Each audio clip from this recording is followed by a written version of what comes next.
Welcome to Chillin' 101. We hope this video helps. Start by recognizing a standard trading card measures 5 by 5 inches. Keep the card clean and dry before you modify it.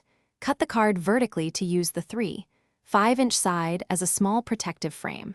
Use scissors or a craft knife carefully when cutting the plastic-coated edge. Punch a 1/4-inch hole near the top for staking. Mount the card on a 2-inch wooden or bamboo stake to anchor it in soil.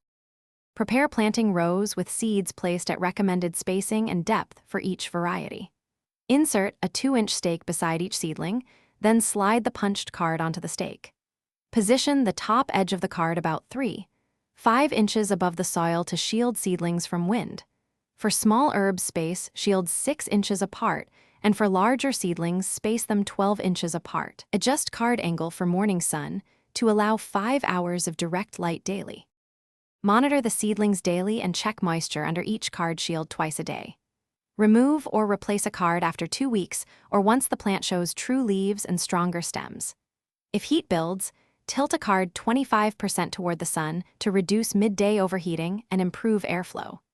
Reuse old trading cards as durable bed markers, soil scrapers, or small drip shields to save money. This repurposing keeps costs near zero and Thanks for watching. Consider subscribing if we helped you.